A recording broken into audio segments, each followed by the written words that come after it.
Olá, está no ar o programa Direito e Globalização, que você pode assistir pelos canais 9 da NET, 186 da Vivo TV e também pelo site www.tvaberta.tv.br. Se tiver dúvidas, sugestões, envie e-mail para direitoglobalização@tvaberta.tv.br. Vou repetir, direitoglobalização@tvaberta.tv.br. Hoje, o entrevistado de hoje é o professor Álvaro Vilaça e também o professor Ricardo Cabezon. Lembrando a vocês de casa que estamos ao vivo, faça sua pergunta pelo telefone 38770078 ou pelo site www.tvaberta.tv.br.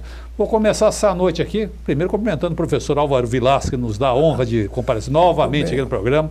Seja bem-vindo. Muito obrigado, agradeço o convite e também o Instituto Álvaro Vilaça Azevedo agradece. Nós que agradecemos. Por mais esta participação. Por mais essa participação mensal que estamos fazendo aqui. Nos orgulha muito sua presença aqui, engrandece muito o programa. E temos a participação também do professor Ricardo Cabezon, um amigo.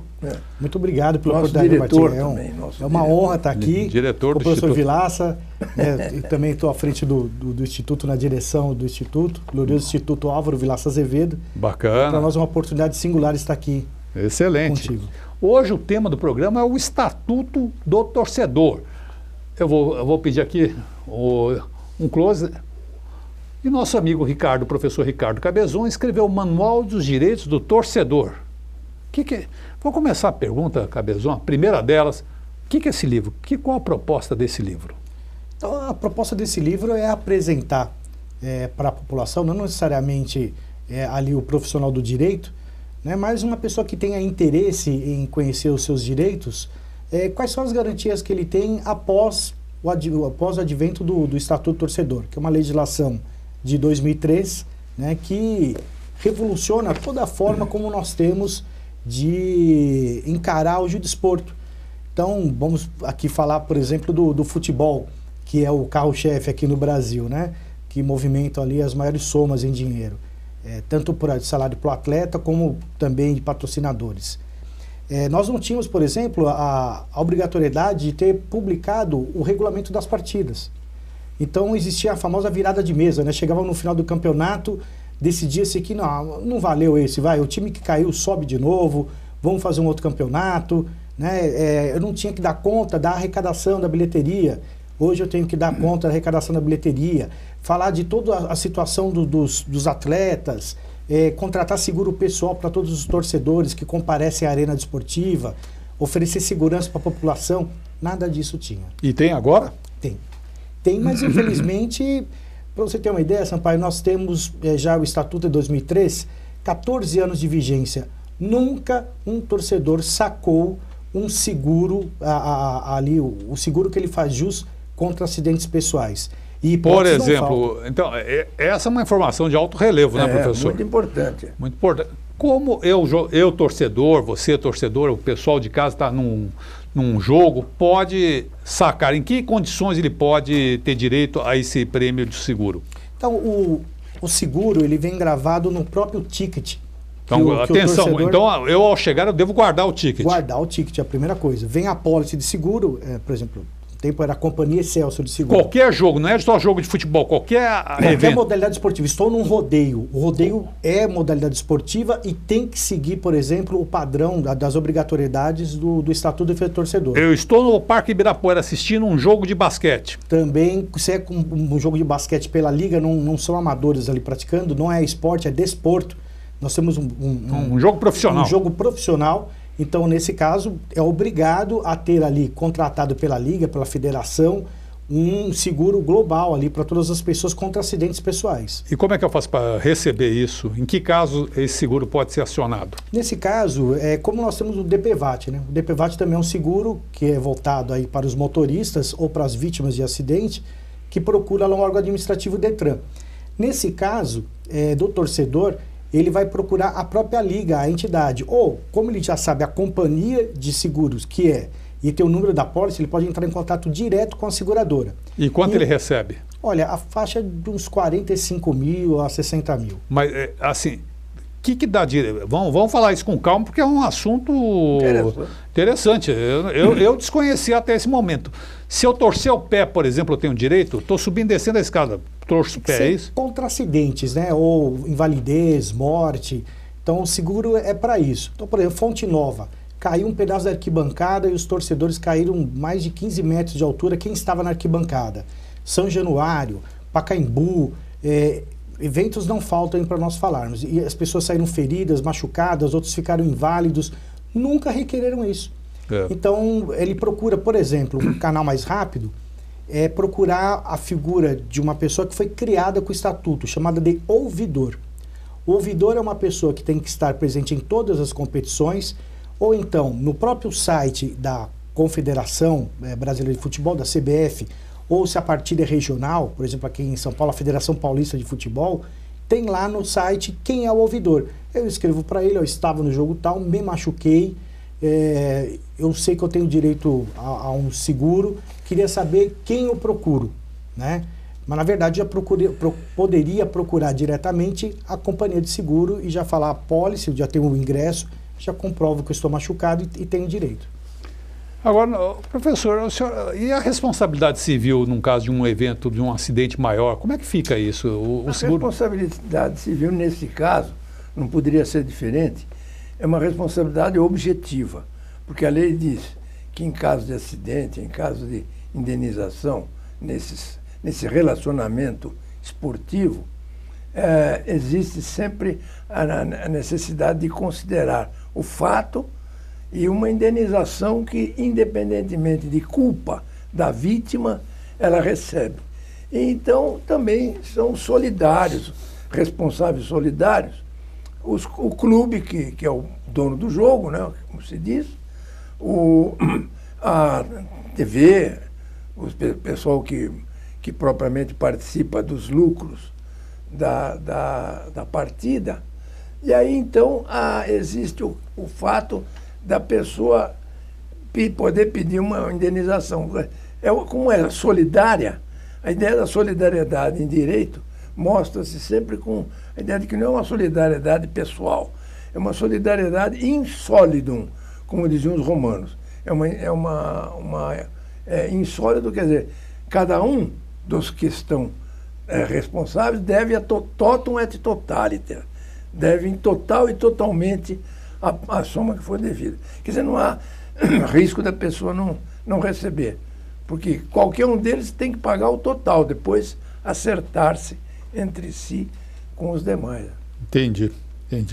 Agora chegaram já perguntas aqui, nós estamos ao vivo, o público já está mandando pergunta, vou aqui selecionar, vocês vão respondendo aí, por gentileza. E Ana Luísa do Glicério, ela diz: olá, Ana Luísa, a torcida única não fere o Código do Consumidor? Obrigada. Eu entendo que sim. Não só o Código de Defesa do Consumidor, como toda a estrutura nossa do direito ambiental. Se nós entendermos que o futebol, por exemplo, ele faz parte do patrimônio cultural do brasileiro. Está nascendo na Constituição Federal, não é isso? Nós temos, inclusive, sim, nós temos já sentenças até, teve um caso famoso de discussão aí de pay-per-view, né, em que proibiram, por exemplo, não transmitir uma partida local de pay-per-view. Então, por exemplo, hoje tinha um clássico em São Paulo, Palmeiras e Corinthians, e no Rio de Janeiro um Fla-Flu. Então quem estava em São Paulo assistia Fla-Flu, quem estava no Rio de Janeiro assistia Corinthians e São Paulo. Queria assistir o jogo mesmo? Paga o pay-per-view. Nós tivemos na Justiça Federal o reconhecimento de como patrimônio cultural brasileiro. Eu não posso cercear as pessoas de ver pela televisão, já aqueles que têm o direito de imagem, né, de transmissão, o jogo veiculado. Então, isso, uma vez sendo patrimônio cultural, eu guindando uma categoria de um direito difuso e coletivo, eu não posso obstruir o ingresso dela ou daquela pessoa, porque até mesmo incido na lei de economia popular. Eu estou preterindo freguês em detrimento de outro. Eu falo, sujeito que é santista pode entrar, quem torce, por exemplo, pro Juventus não pode entrar. Né? Então se basearam no direito internacional, né, em casos internacionais, com situações completamente diferentes do Brasil e que não foram bem sucedidas. É discriminatório. Eu acho o seguinte, quando a torcida uniformizada, ela é proibida porque existe baderna. Se ela fosse tranquila, todos põem lá a camisa do time e entra no campo para torcer, eu acho que não podia, em tese, proibir. O que é proibido é porque eles praticam muitos atos ilícitos, de fanatismo. Pois é, professor. Não é isso? Se nós verificarmos, por exemplo, na Inglaterra, na Alemanha, tiveram sérios problemas, inclusive com os hooligans, né? No Brasil ele tem um tempero diferente. O problema é que na hora de se denunciar, eu denunciava a torcida organizada. A torcida organizada não comete crime, o que comete crime são integrantes da torcida organizada. Só que no levantamento feito aqui em São Paulo, verificou-se que, por exemplo, tinha lá o Antônio da Silva, um nome fictício que eu estou usando aqui, ele integrava 5 torcidas organizadas ao mesmo tempo, porque ele ia lá vender droga. Então, eu tenho que fazer, professor, e o Estatuto determina isso, um pente fino dentro dos integrantes da organizada. Porque é importante ter torcida organizada, principalmente nesse momento de falência do esporte no Brasil, de fomento. Mas como é que... Veja a contradição. Então vamos encerrar aqui, dando 2 minutos finais, só um comentário. Mas veja só, professor, que contradição. Tem que fomentar o esporte. Um dirigente, essa semana que passou, disse que o futebol não é esporte para pobre. O ingresso está muito caro para você ir. Como é que não é para pobre? O futebol sempre foi para pobre. Pois é. Então, eles estão tentando se pautar na Inglaterra, né? Que teve uma medida que, ao nosso ver, melhorou a situação do desporto, mas elitizou, diferentemente da Alemanha, que procurou também melhorar as condições, mas popularizou, socializou o desporto, o acesso. As pessoas começaram a ter mais acesso. Nivelar aqui, se nós formos ver aqui, que é um equívoco achar que quem tem mais dinheiro pratica menos delito. Isso é errado. É um pensamento tanto às vezes até o contrário, né? Que o fulano vai vender drogas, ele não está passando fome. Se sente protegido também, às vezes, porque é filho de fulano, conhece Beltrano, né? É um equívoco, porque o esporte deveria ser acessível a todos, mas só de terminar, se me permite, claro. A torcida organizada é bancada por diretoria de clube. Isso está mais do que comprovado. Sem dúvida. Eles incitam a torcida, arrumam ônibus para a torcida, eles não pagam ingresso. Então, a gente tem que ver quem é o baderneiro. É isso que a gente tem que ir atrás. Eles usam isso como instrumento eleitoral ainda, né? Dentro do clube e fora do clube. Exatamente. Porque está cheio de deputados. Se você pegar essas bancadas, está cheio de deputado, vereador eleito com voto de organizada. É verdade. Organizado, escola de samba, é sempre o mesmo perfil, né? Sem dúvida. Eu vou encerrar esse bloco por aqui e voltamos já no segundo bloco do programa Direito e Globalização. Continue conosco.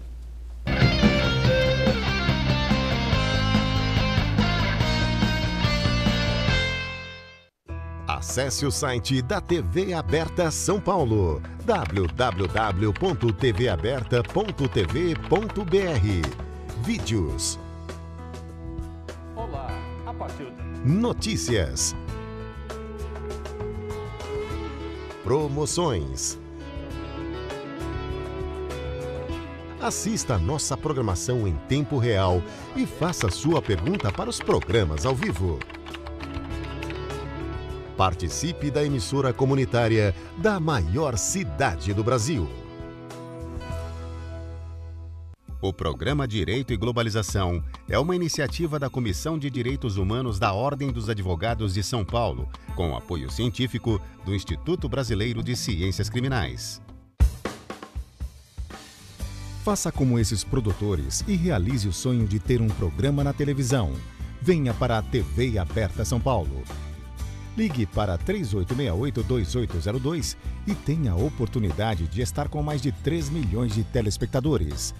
Qualidade na transmissão e custo baixo.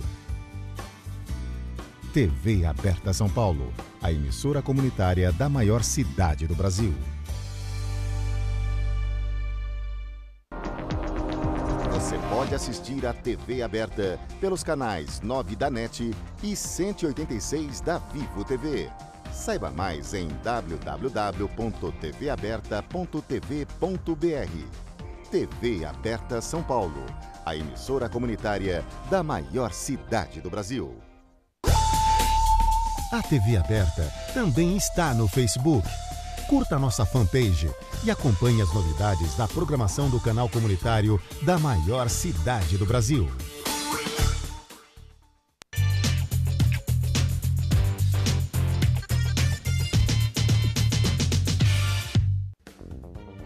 Este programa tem o apoio da TV Interação, Associação Vida e Trabalho e da Ordem dos Advogados do Brasil, Seção São Paulo.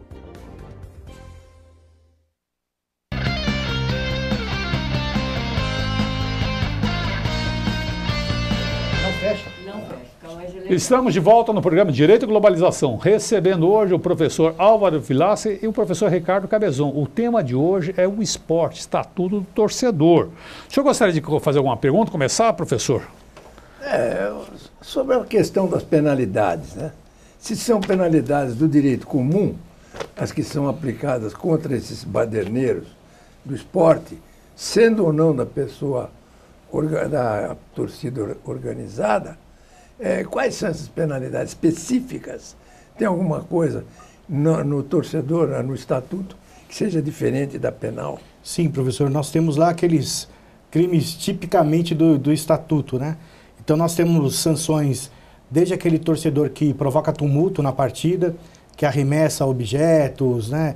Enfim, aquele torcedor que não sabe se comportar, ele, como o senhor bem falou, eu não exime ele de responder perante o Código Penal. Então, se ele por tentativa de homicídio, enfim. Mas tem as penalidades próprias do Estatuto que, por exemplo, proíbem ele entrar numa arena desportiva. É interessante falar que nos jogos, né, os grandes criminosos geralmente são fanáticos por jogos. E geralmente em dias de jogo, eles fazem questão de ir no estádio. Grandes operações da polícia dão certo em dias de jogo. Pega a pessoa dentro do estádio, né? Aliás, já aconteceu fatos, né? Que teve um determinado período que nós não podíamos filmar as arquibancadas.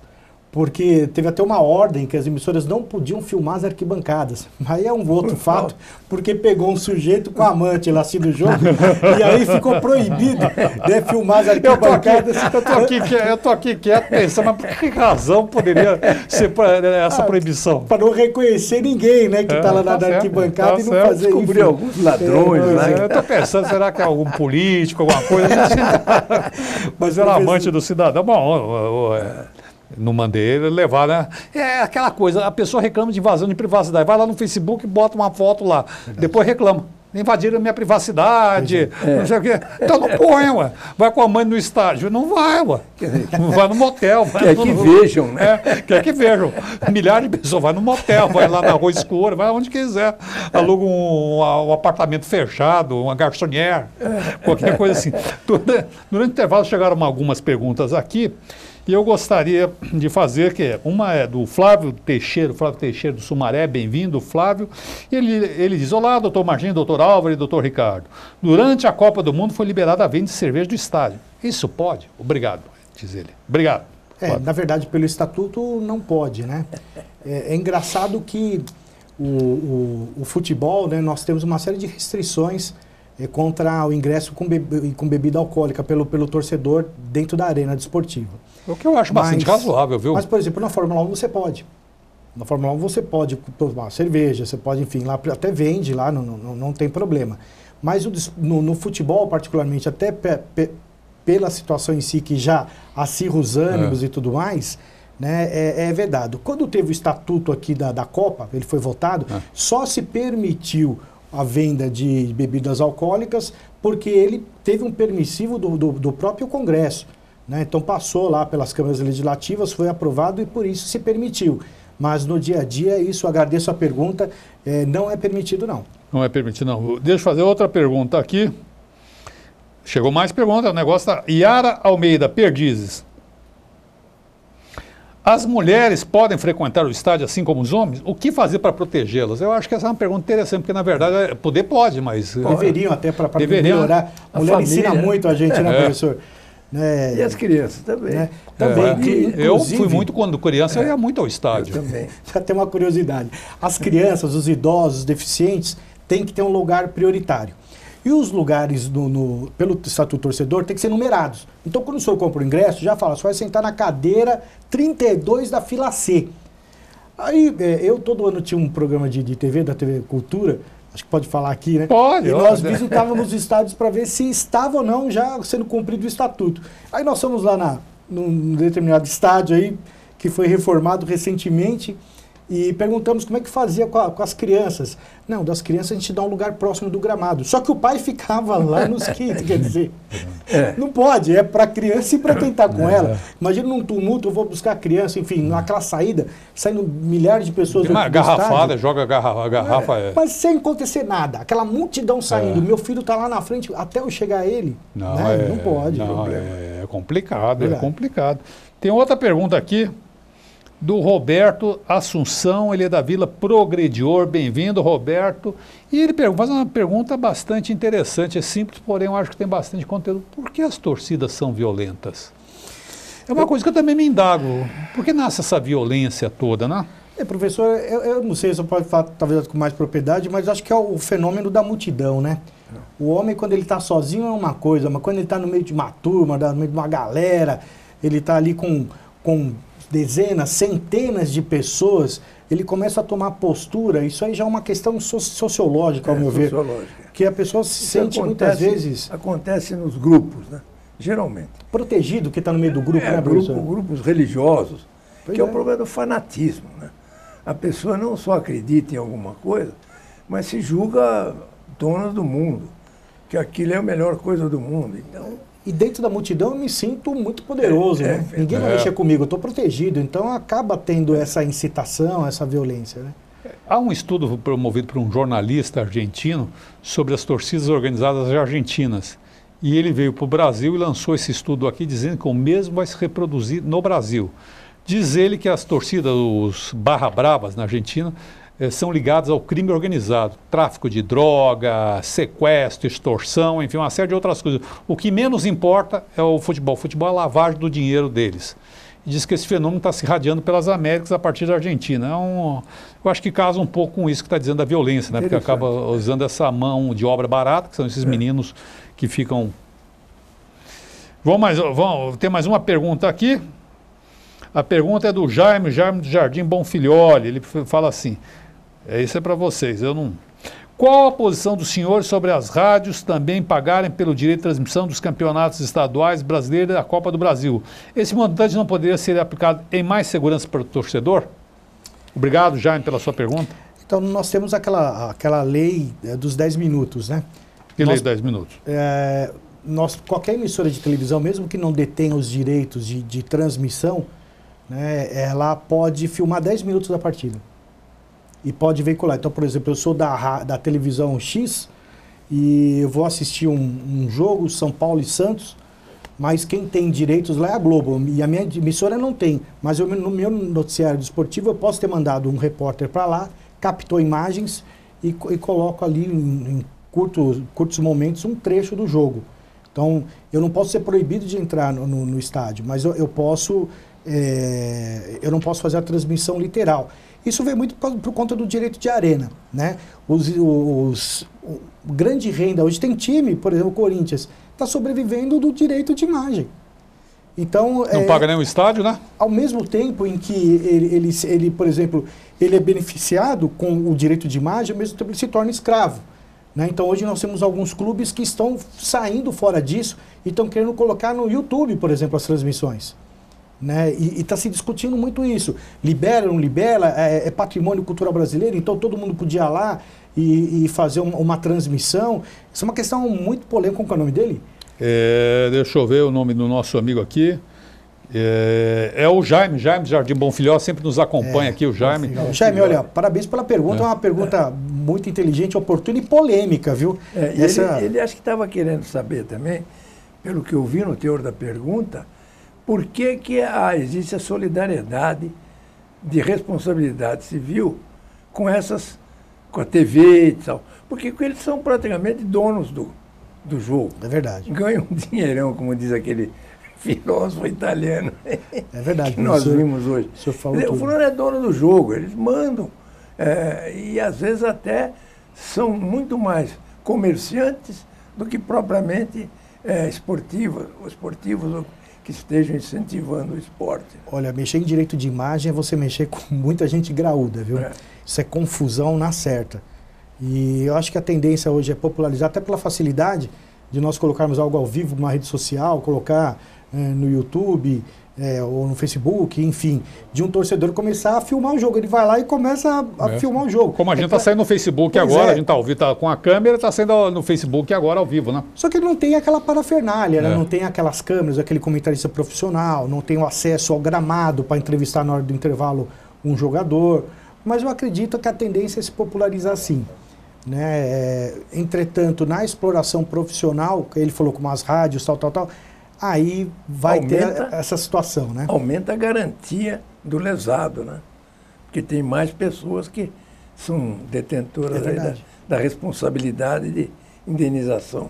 Durante a Copa do Mundo, vigiou no Estatuto da Copa, a Lei Geral da Copa, criaram alguns, absolutamente constitucional na minha opinião, algumas modalidades de crime, marketing de emboscada, marketing, aquela coisa ridícula que inventaram que o cidadão ia com uma camiseta que não estivesse em desacordo, ia ser preso, né?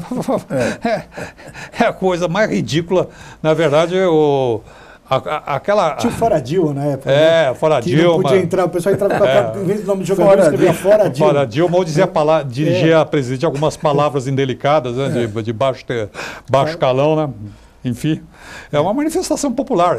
Pois é. E assim, o Estatuto é até curioso, só para aproveitar o ensejo aqui, que já teve condenações, por exemplo, teve um jogo na Bahia que o Dunga estava numa maré ruim, só perdia jogo. O Dunga como jogador ou como técnico? Como técnico. Não, mas quando ele ganhou, acho que a sua afirmação está mal colocada. Quando ele ganhou? Ele está numa maré brava ali. Quando ele teve uma boa. O Brasil ganhou a partida. O Brasil virou o jogo Milagre. e ganhou. Aí ele virou para os torcedores que estavam vaiando, o tempo todo xingando ele de burro, né? Ele virou para a torcida e olhou para dois torcedores ali, especificamente, e falou: tá vendo, seus filhos da mãe, vão vocês, e não sei o quê. Esses dois torcedores que tinham isso até registrado, né? Eles entraram com uma ação contra a CBF e foram indenizados.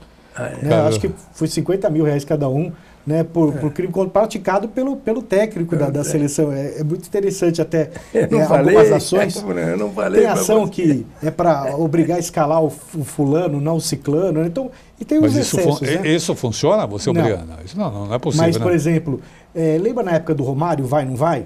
Né, que o Filipão não queria colocar o Romário. Lembro. E aí teve ação judicial determinando que o Romário fosse escalado, porque ele era a salvação da nação. Né? Eu não sei se vocês se lembram, se o professor se lembra, mas eu me lembro perfeitamente. Nos anos 70, o Pelé ganhou a Copa de 70. Em 74, ele foi para o Cosmos, não queria mais jogar. Aí fizeram um abaixo-assinado nacional, aquele jornal Notícias Popular, fica Pelé, não vai.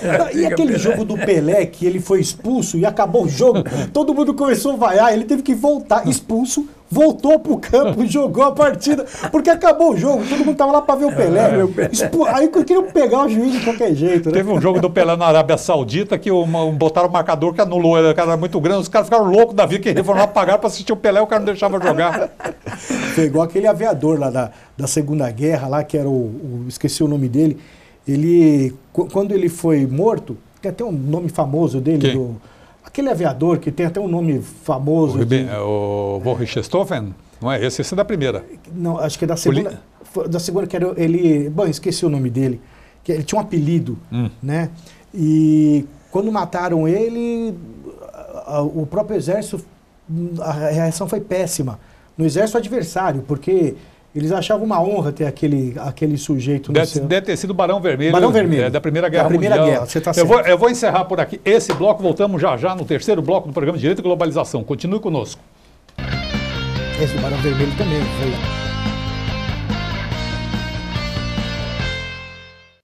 Acesse o site da TV Aberta São Paulo, www.tvaberta.tv.br. Vídeos. Olá, a partir de... Notícias. Promoções. Assista a nossa programação em tempo real e faça sua pergunta para os programas ao vivo. Participe da emissora comunitária da maior cidade do Brasil.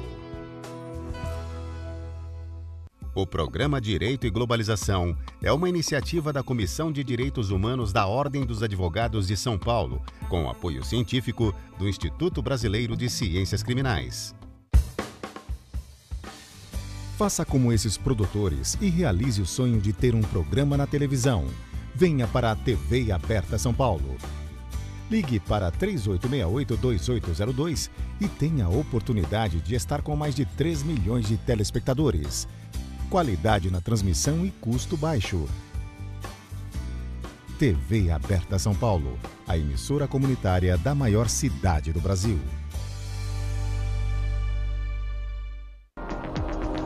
Você pode assistir a TV Aberta pelos canais 9 da NET e 186 da Vivo TV. Saiba mais em www.tvaberta.tv.br. TV Aberta São Paulo, a emissora comunitária da maior cidade do Brasil. A TV Aberta também está no Facebook. Curta nossa fanpage e acompanhe as novidades da programação do canal comunitário da maior cidade do Brasil.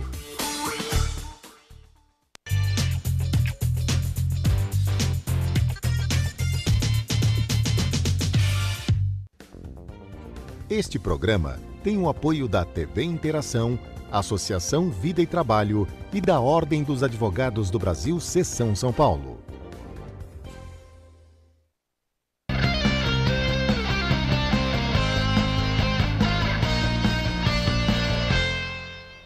Estamos de volta no terceiro bloco do programa Direito e Globalização. Hoje estamos falando sobre Estatuto Torcedor. E durante o intervalo chegaram muitas perguntas, várias perguntas. E eu vou abrir o programa passando a palavra para o professor Álvaro Vilas.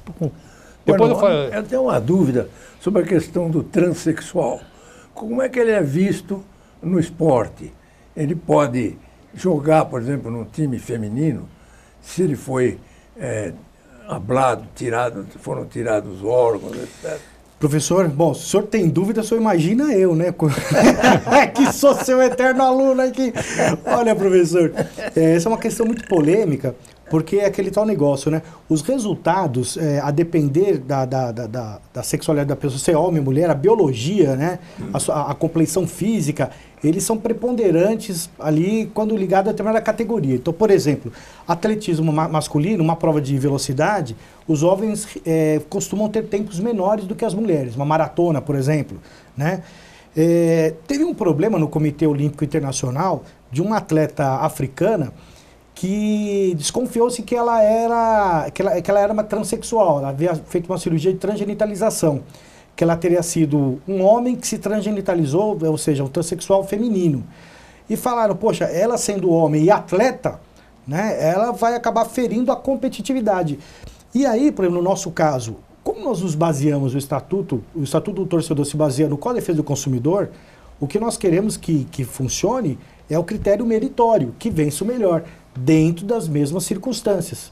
Então, isso é um tabu, né? Até hoje vem sendo discutido, porque dentro do próprio direito se discute a questão do sigilo, né? O direito à opção sexual e o dever de informação. Qual é o princípio constitucional que deve prevalecer? E nós não temos ainda uma posição sobre isso. Mas certamente no desporto, professor, eu até agradeço a pergunta, vai ter um reflexo tremendo, porque se um atleta, né, que é transexual, ele vai ter uma vantagem larga sobre os demais. E isso é injusto, ao meu ver. Eu acho que é inadmissível. Não pode. Porque é diferente, né, professor? Então, o biotipo, a formação dele, física, é diferente. E os resultados serão melhores, com certeza. Tem uma pergunta aqui, onde está? Flávio do Paquembu, bem-vindo, Flávio, ele faz uma pergunta. Tem várias aqui, eu estou pegando as perguntas aqui, fala, ontem o juiz permitiu que os torcedores entrem no estado paulista com bandeiras não sei, bandeiras e não sei, não entendi. Pode entrar agora com instrumento musical. Deve ser isso. Pode, isso. Isso não é uma tragédia anunciada? Olha, é o seguinte, né? O que nós deveríamos ter, eu acho que é encarar o futebol e as torcidas com a seriedade que ela merece. Então, deveria ter detector de metais. O problema é que dentro dos bandeirões, né, o camarada esconde uma faca numa bandeira enrolada, ele esconde cocaína, ele esconde tudo, né? Ele esconde fogos de artifício. E agora liberaram novamente. Esconde cocaína até dentro de helicóptero, né? Pois é. E não acontece nada. Mas, então, isso que é o pior, viu?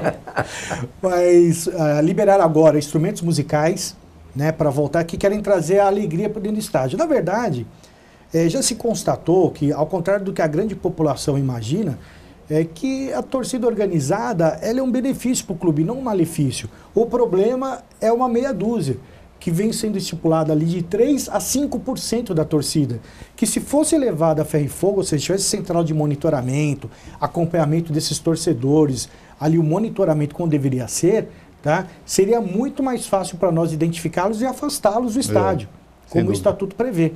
O problema é que não se faz nada a esse respeito, não é que nunca se fez. Tem algumas medidas, mas essas medidas, na verdade, eles são ali paliativos que não vão resolver. E dura até a semana que vem, né? Também tem esse negócio. Então, vamos ver se dá certo agora nós liberarmos a bandeira e o instrumento musical. Você tem sensor lá para ver se dentro do surdo, dentro do bumbo lá, o sujeito está levando um revólver, está levando, enfim. Não. Então ele vai entrar lá com o instrumento musical, pele em cima, pele embaixo, né? Que não dá para ver, às vezes não é translúcida. O professor, que é um exímio baterista aqui, sabe muito bem, né? E nessas e outras eu entro ali com uma Winchester calibre 12 dentro do estádio. Isso não pode. Eu com um cachorro lá dentro do bumbo, um Rottweiler, solto lá na arquibancada. Eu fui coordenador de uma faculdade que na época do trote dos calouros, a faculdade tinha curso de educação física, professor. O menino estavam chamando ele de bicho, ele voltou até em casa, pôs um Rottweiler numa mochila gigante, soltou o Rottweiler. Por isso que eu estou falando do Rottweiler aqui. Eu não estou entendendo a relação, botar um Rottweiler dentro de um tambor. Eu falei, mas que pode ser um negócio? O rapaz levou um... Ele levou um Rottweiler dentro da mochila. A mochila ele parecia de educação física, que leva os halteres, né? E soltou lá no andar do direito o Rottweiler para pegar os veteranos, né? Que queriam pegar os calouros para passar ali o pincel. E aí chamaram o coordenador para acalmar o Rottweiler. Isso eu nunca vi, viu? A vida de professor é uma coisa impressionante. Ganha-se pouco, mas se diverte. Se diverte. Eu nunca imaginei que alguém fosse capaz de levar um Rottweiler na faculdade. Eu vi essa história do professor, que é professor, foi coordenador, diretor, enfim. Deve ter 1 milhão dessas histórias. Tem história, dá para fazer uns volumes. O próximo lançamento vai ser esse do livro. O Arthur Lopes, ele é da Pompeia. Ele faz uma pergunta interessante também aqui. O programa já está na mão da torcida aí. O torcedor tem direito à segurança? E se for ferido por outra torcida? Ele tem direito à segurança antes, durante e depois da partida, né? E é importante dizer que, a partir do momento que o Estatuto do Torcedor, em 2013, equiparou o torcedor, qualquer pessoa que admire uma modalidade esportiva ou eventualmente seja até vitimado, né? Nós rompemos com a Lei Pelé. A Lei Pelé falava que só era consumidor o consumidor torcedor, o pagante, o que iria na arena desportiva.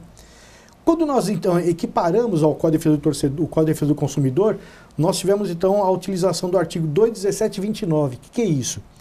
Consumidor é quem vai. Consumidor pode ser aquele que foi vítima de um evento de consumo. Eu estou parado no carro, no farol tem um carro verde. E acabou de ter um jogo do Corinthians com o Palmeiras, e o Corinthians perdeu. Os caras vão vir o meu carro, chutam o meu carro. E eu não tenho nada a ver com isso, né? E o artigo 29 fala aqueles que ficaram expostos. Então, eu estou ouvindo no rádio uma partida e percebo que foi manipulado o resultado. Essas 3 situações, do pagante, daquele que foi vítima e daquele que foi exposto, mas não estava na arena, mas ouviu, acompanhou a partida, são considerados torcedores. E se, por exemplo, como ele falou, sendo lesado pela própria torcida ou pela torcida adversária, eu tenho direito, a não ser que seja, eventualmente, culpa exclusiva da vítima, né? Então, lógico, o próprio Código de Defesa do Consumidor tem as suas excludentes. Se a própria vítima foi a grande autora da ação que acabou lesando, né? Então, nesse caso, vai afastar ali a responsabilidade. Mas pode sim. Inclusive, lembra que uma depredação da Vila Paulista, numa comemoração do título mundial do São Paulo? Foi São Paulo ou Corinthians? Foi São Paulo. Foi São Paulo. Quebraram a Paulista toda lá? Quebraram a Paulista. Quem, segundo o estatuto, responde? O clube. E pagou? O clube pagou? Não pagou, ninguém nem invocou isso. Queriam pegar os torcedores. O clube responde. E esse foi o principal aspecto que levou, por exemplo, o Partido Progressista, movido por interesses de clube de futebol, a entrar com uma ação direta de inconstitucionalidade, porque o Estatuto de Defesa do Torcedor, ele coloca a responsabilidade pessoal do dirigente. Entendi. O César Calheu faz uma pergunta para o professor Álvaro aqui. Fala, professor Álvaro Vilaça, o preço do ingresso do jogo está muito alto. Não é crime contra a economia popular? Não chega a ser crime. Lesão. O problema é um contrato de adesão.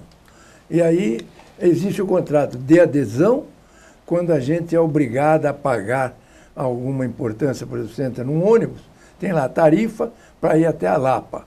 É um contrato de adesão. Outras vezes, por exemplo, numa compra de um imóvel, existe a cláusula, por exemplo, né? Alguma cláusula que o comprador não queira. Ele ou adere ou não adere. De maneira que, nesse caso, é contrato por adesão. É o caso do jogo. Se eu quero pagar, eu vou. Se eu não puder pagar, não vou ao jogo. O certo é que está sempre cheio e que todos esses espetáculos, como a população anda muito apertada, com problemas, etc., é uma espécie de vazão. Isso vem desde o pão e circo, desde a época do direito romano, que a pessoa quer, o povo quer pão e circo, tendo o dever de divertimento, tudo bem. Mas é uma situação que deve baratear o preço dos ingressos. Eu acho que são caros. Mas, na verdade, não impede o torcedor de ir ao campo. Mesmo porque hoje ele tem uma série de vantagens. Eu, por exemplo, não vou mais a campo. Fico em casa vendo televisão, tomando meu suquinho, para não falar uísque, porque é proibida a entrada de uísque nos campos. E é interessante. E se você vê a maioria, você vai num restaurante, por exemplo, o pessoal está vendo o jogo. Ninguém está lá para comer, está para ver o jogo. Então, eu acho que o preço não influi muito na ideia. O problema todo é a predisposição de ir ao campo para praticar atos ilícitos. Ou vender drogas, como disse aqui o professor Cabezon, ou para ele propriamente vender alguma coisa, tirar vantagem de alguém, ou é um fanático, né, que sofre de problemas mentais. Como aquele caso na Inglaterra, lembra? Foi uma barbaridade, que houve um massacre de pessoas. Com um jogo com a Bélgica, não foi isso? Foi uma coisa horrorosa. Quer dizer, isso marcou muito. E de lá para cá parece que o exemplo vingou com esse negócio de torcidas organizadas. E essas torcidas, geralmente, as torcidas são boas. É que nelas se infiltram os maus elementos. Como em todo lugar. Tem manifestação hoje na Avenida Paulista, políticas, e entram lá os baderneiros. Às vezes, quem está se manifestando sofre o risco. E subtrai a razão daqueles que estão ali se manifestando dentro da ordem, da legalidade. Às vezes é meia dúzia de pessoas. Infelizmente acaba acontecendo isso. Eu estou com o tempo estourado aqui, eu vou encerrar esse bloco por aqui. Voltamos já no quarto e último bloco do programa Direito e Globalização. Continue conosco.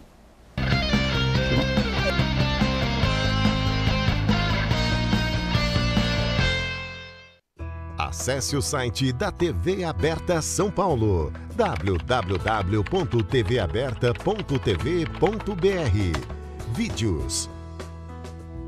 Olá, a partir de... Notícias. Promoções.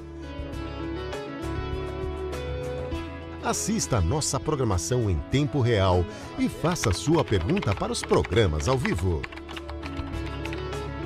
Participe da emissora comunitária da maior cidade do Brasil. O programa Direito e Globalização é uma iniciativa da Comissão de Direitos Humanos da Ordem dos Advogados de São Paulo, com apoio científico do Instituto Brasileiro de Ciências Criminais. Faça como esses produtores e realize o sonho de ter um programa na televisão. Venha para a TV Aberta São Paulo. Ligue para 3868-2802 e tenha a oportunidade de estar com mais de 3 milhões de telespectadores. Qualidade na transmissão e custo baixo. TV Aberta São Paulo, a emissora comunitária da maior cidade do Brasil. Você pode assistir a TV Aberta pelos canais 9 da NET e 186 da Vivo TV. Saiba mais em www.tvaberta.tv.br. TV Aberta São Paulo, a emissora comunitária da maior cidade do Brasil. A TV aberta também está no Facebook. Curta nossa fanpage e acompanhe as novidades da programação do canal comunitário da maior cidade do Brasil.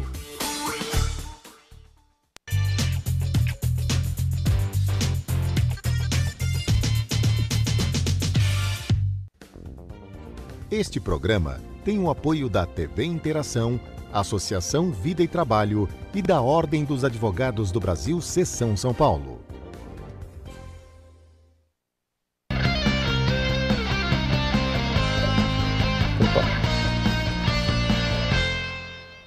Estamos de volta no quarto e último bloco do programa Direito e Globalização, hoje com a presença do professor Álvaro Vilaça e professor Ricardo Cabezon.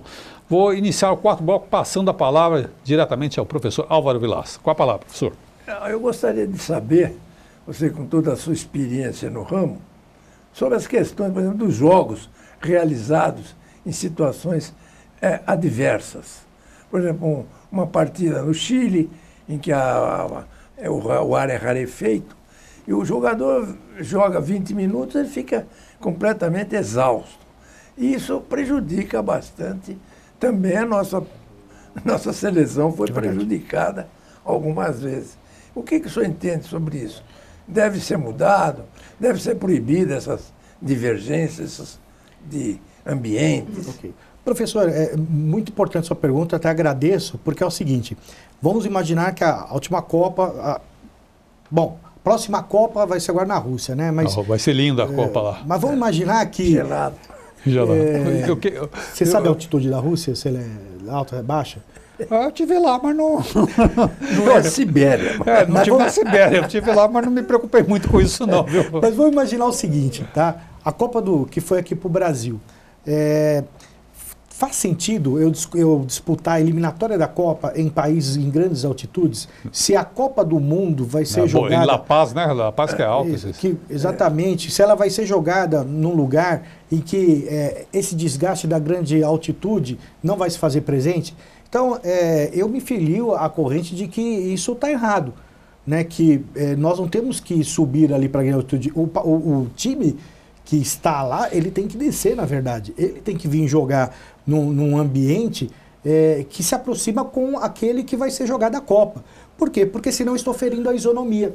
Eu estou submetendo países cuja seleção joga num ambiente, por exemplo, de baixa altitude, para jogar num de alta altitude, que às vezes a seleção é às vezes medíocre, uma seleção às vezes não tão preparada quanto a outra, mas que devido ao fator altitude, ela se sobressai, porque os torcedores ficam sem fôlego. Os jogadores ficam sem fôlego, eles não conseguem resistir 90 minutos correndo num lugar como aqui, com aquelas condições. Então, eu acredito, professor, que isso fere a igualdade né, dentro de campo, no campeonato. Porque aqueles que acabam sendo ali no sorteio levados a jogar em países de grande altitude, tá? É a mesma coisa jogos em lugares que a temperatura é escaldante. Por exemplo, na Arábia Saudita, né, as lá que não tem nem tradição, alguns países aqui nem tem tradição no futebol, e a Copa do Mundo, por exemplo, vai ser na Rússia, às vezes para ver qual é a época que vai se jogar. Tem jogos lá, às vezes, 1h da tarde. Mas, Cabezão, vou te contar uma coisa. Eu estive na Líbia, quando ali do Gaddafi jogou uma cidade contra a outra, parou o país, era feriado nacional. É impressionante o povo árabe, você falou da Arábia Saudita, como eles gostam do futebol. Como o futebol se tornou um esporte mundial. É um esporte simples, de regras simples, não tem sofisticação. Pode qualquer garoto jogar, junta 2, 3, já estão jogando uma bola, não precisa nem bola, às vezes uma meia, um garoto pobre. Verdade. E o esporte, futebol, sempre foi marcadamente um esporte de pessoas pobres. A ascensão social pelo esporte sempre se deu com pessoas pobres. Mas aí, nesse caso, Sampaio... Eu só estou fazendo como... Não, você está corretíssimo, mas façamos no horário em que o sol esteja mais ameno. Claro. Né? No fim da tarde ou à noite, né? Em que nós tenhamos condições iguais para as duas seleções e que também não tenha o desgaste ali do atleta. Mas também que não marque às 10 horas da noite, como aconteceu, exatamente. Porque aí... Aí fica muito tarde, a pessoa vai chegar em casa... O cara dorme. Por conta de problema de grade. As mulheres já não podem ir, crianças... Não, é extremamente perigoso. O próprio metrô fecha meia-noite, os torcedores saíram da arena, não tinha metrô. Foram falar no metrô, nós temos que o metrô... abra mais tarde, dá problema de hora extra. Mas eu vou ter que abrir todas as estações. Dá problema de hora extra também para a polícia, dá uma série de decorrências. Agora, chegou mais pergunta aqui, e eu vou fazer do Maurício, do Morumbi. Ele pergunta, bem-vindo, Maurício pergunta. Professor Ricardo, cada vez mais as rádios estão transmitindo partidas de futebol em off-tube. Não seria mais que na hora delas pagarem para as televisões pelos direitos de imagem? Obrigado. Pois é, Maurício, né? Maurício foi na veia aí. Pois é, Maurício, essa é a questão, né? Essa é a questão, é a polêmica, você escancarou a polêmica. Quem deve pagar e quem não deve pagar, né? Então, essa é a atual questão. E se digladiam ali aqueles clubes, uns que venderam seus direitos de arena para aquela que pagava mais, né? E outros que estão querendo buscar novas formas de patrocínio e de veiculação. Realmente, eu acho que vai acabar vencendo a popularização. Porque hoje, para você proibir qualquer pessoa, às vezes não vai ter aquela perfeição, aquela qualidade de uma emissora. Mas como é que eu vou proibir um torcedor numa arena de não filmar? Isso é um absurdo. De não transmitir numa rádio? Chegou outra pergunta aqui, é do Felipe Lastorina. Ele diz: prezados, boa noite, Felipe. A responsabilidade pela entrada de torcedores proibidos pela justiça é controlada pela polícia ou pelo clube? Como se faz esse controle atualmente? Mande um abraço por mim. Fui aluno do Dr. Cabezon e sou primo do Dr. Martim. Esse é suspeito. Esse é suspeito. Só faz pergunta fácil dele. É o Felipe. Um abraço, Felipe. Foi teu aluno. É advogado, viu? Advogado. Cabezon. Felipe, um abraço para você, viu? Obrigado aí pela pergunta. Bom, a pergunta dele basicamente... É meu primo, hein? Olha lá. Eu fiquei tão empolgado aí que eu até esqueci a pergunta dele. O que ele falou? Ele pergunta o seguinte: a responsabilidade pela entrada de torcedor proibida pela justiça? Na verdade, é da polícia, né? Então, a pessoa ela tem que se apresentar, por exemplo, 2 horas antes de uma delegacia e só vai sair ali de 2 a 4 horas depois do fim da partida. Ou seja... O duro é encontrar a delegacia de polícia aberta domingo, sábado, eles nem vão trabalhar, pô. Ele tem que se apresentar voluntariamente, tá? Ele tem o dever de ir. Se ele não faz isso, aí ele já começa... É como se fosse uma liberdade assistida, digamos assim. Ele tem que se comprometer a fazer isso. Se ele não faz, aí podemos ter uma conversão de regime, né? Porque ele está num regime aberto com algumas restrições. Agora, Cabezon, me diga uma coisa. Qual é o critério que existe para que alguém seja, a emissora seja mandante do jogo? Por exemplo, a TV Globo. Sou da TV Globo. E as outras televisões? Professor, isso aí é feito, na verdade... dinheiro? É quem oferece mais. Na verdade, nós coloca-se à venda, tipo um balcão de negócios ali. Aquele que se propõe a oferecer mais, tipo leva. Isso. Tanto é que nós tivemos um jogo agora que a Globo não tinha direitos, que era da Copa, eliminatórias da Copa. Ela nem falava nada do jogo. Quase que passou desapercebido. Ela não tinha os direitos. A final da Copa dos Campeões lá, né? E... Foi no SBT. Passou ali, quase que passou incólume, quase que não fala absolutamente nada, porque não foi transmitiu. Jogos de inverno é a mesma coisa, né? Jogos de inverno é como se não tivesse acontecendo nada no mundo, porque quem tem geralmente os direitos é a Record. É assim, professor, quem oferece mais, leva. Muito bom. Vou fazer a última pergunta aqui, depois vamos para as considerações finais. Okay. Nós temos o Oscar de Alphaville. Ele pergunta: como ficam aqueles jornalistas esportivos, ditos de notório saber, que tinham previsto que partidas das segundas, clássicos às quartas e nos sábados iriam produzir pouca torcida nos estádios? Isso é muito relativo, né, Sampaio? A pergunta, eu não sei. Porque, na verdade, é o seguinte, o motivo, muitas vezes, que estimula ou desestimula também a ir do estádio, não só é o dia da semana, como também, como foi falado aqui, o valor do ingresso, as condições de segurança, né, o tipo de cenário que eu vou enfrentar dentro da arena. Se eu tenho um lugar que é agradável, que é seguro, eu levo minha família inteira. Né? Eu posso me preparar para ir, mas não só o dia da semana, mas eu acho que essas condições de segurança, valores, são fundamentais para que eu saio da minha casa. Talvez não para aqueles torcedores mais ardorosos, né? Que ganham ingresso de graça, né? Alguns que já ganham ingresso e fazem da torcida organizada um meio de vida, né? Porque tem todo um negócio ali por trás. E ele vai lá para botar fogo mesmo na coisa, né? Então, vai para brigar, para... Nesse caso, eu acho que essa questão do dia tem que ser somado a outros elementos para se tornar um desestimulante. Eu vou fazer a última pergunta e vamos terminar, e vamos para o encerramento, que eu acho que essa pergunta é importante, diz ela, rapidinho. Fala, olá, professores. É o Rafael Neto da República, da Praça da República. Olá, Rafael. Pergunta, olá, professores. Vocês poderiam me dizer qual a diferença entre o Código do Consumidor e o Estatuto do Torcedor? Essa é boa. O Código de Defesa do Consumidor é uma lei ampla que serve para todos nós. O Estatuto do Torcedor, ele define ali um perfil de pessoa, né, de beneficiado, que é o torcedor consumidor. Então, digamos que ele restringe a aplicação do Código de Defesa do Consumidor dentro das famosas chamadas relações de consumo desportivas. Então, dentro de situações de casuísticas ligadas ao esporte, né, ao desporto. Que tem a diferença do esporte para o desporto.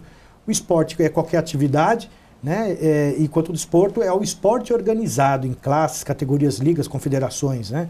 Então, o Estatuto de Defesa do Torcedor, ele apenas traz ali para o esporte a aplicação do Código de Defesa do Consumidor com regras mais claras e precisas, direcionadas a todas as partidas esportivas. Muito obrigado. Professor Álvaro, gostaria, estamos no encerramento. O Código do Consumidor é uma lei, embora seja lei especial, ela é um pouco mais ampla. E o Estatuto aplica-se a casos específicos das relações desportivas. E se houver conflito entre um e outro, o que prevalece? Sempre prevalece, o Código do Consumidor vai ser supletivo. Supletivo. Aplica-se primeiro a lei especial.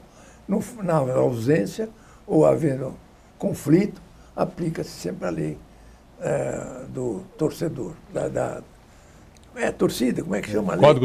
Estatuto do Estatuto. O professor, muito antes de sair o Estatuto, ele já escreveu artigos sobre direito desportivo, viu? Olha, na aplicação do direito professor sempre pioneiro, viu? Pois sempre à frente do seu tempo, viu? Passou menos. Ele é um artilheiro do direito. Agora, o que não foi falado, eu não sei, foi aquela história do fulano que descolou um vaso sanitário e jogou pela absurdo, janela do clube, pegou um fulano lá embaixo. Pode ser ou pode não ser torcedor. Existe a responsabilidade. Exatamente. O importante é que se a pessoa... Como você aplica uma analogia ao Estatuto do Código? A responsabilidade é no estádio, fora do estádio. É aquele jogo em Recife que o estádio ele dá acesso à rua. Então o camarada estava lá de cima do estádio, pegou e tirou um assento sanitário e jogou o assento lá na rua. Matou a pessoa. Não se sabe se era torcedor que estava no estádio, não importa. A família vai ter direito à indenização porque foi um evento desportivo. Eu tenho que encerrar agora, estamos com o tempo estourado. Suas palavras finais, professor, depois o Cabezon. Sempre agradecendo a sua gentileza, Sampaio, e dizer o seguinte, que eu já me sinto aqui em casa. Mas é a sua casa. Também isso aqui, onde eu estou, levo nas costas o Instituto Álvaro Vilaça Azevedo. E nós temos sempre sido muito bem recebidos, com a presença da minha mulher aqui, que incentiva muito.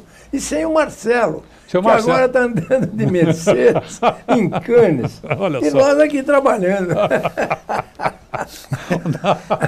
Ele se diverte, a gente trabalha. Cabezon. Bom, eu só me resta agradecer pela oportunidade de estar aqui contigo e com uma pessoa que eu admiro desde a época da graduação, que é o professor Álvaro Vilaça. Você não é tão novinho assim, vai? Você não é novinho assim, não. Nem eu sou tão velho. Daniel também é tão velho, mas é uma pessoa que te admira, porque graças a ele nós tivemos esse novo Código Civil. Sem dúvida. E é uma pessoa que eu sempre aprendo, né? Então, obrigado. Infelizmente, o Estatuto do Torcedor ele não é divulgado nas instituições, nem na Academia do Direito, né? nas faculdades de Direito. Aí, se puder também, eu queria avisar que nós vamos ter um curso agora de Estatuto do Torcedor em setembro na Escola Superior de Advocacia. Bacana. Então, se você gostou do tema, professor... Vai ser um curso prático em 4 aulas com a parte material e processual. Como esse livro aqui, eu vou pedir o último close no livro, que é um livro prático. Compra esse livro, inclusive, na verdade esse livro tem uma campanha, né, para ajudar uma família carente, no caso do autor. Então, comprando ali o livro, colabora para o sustento de uma família carente. Obrigado, viu, seu pai? Procure sempre o autor, porque ele está disposto para fazer as ações aí de resgate seguro. Eu vou me despedindo por aqui, agradecer a primeira figura do professor, que sempre engrandece qualquer ambiente que ele entra, engrandece, me honra muito sua presença. Agora, falando de uma maneira séria, eu também sempre tive muita admiração, sempre, apesar de ser mais velho que você, Cabezon, sempre conheceram, mas sempre já o professor já jovem, eu um pouco mais jovem que ele, eu já o admirava na academia, porque ele já tinha um nome, já desde cedo fez o seu nome, nasceu com essa vocação para lecionar e o faz até hoje de uma forma esplendorosa. E a gente sempre está aprendendo com ele. A você, Cabezon, pela sua presença, parabéns pelo livro, pela iniciativa. Vou me despedindo de você de casa aqui. Até a próxima semana, nesse mesmo horário, no mesmo canal. Obrigado e até lá.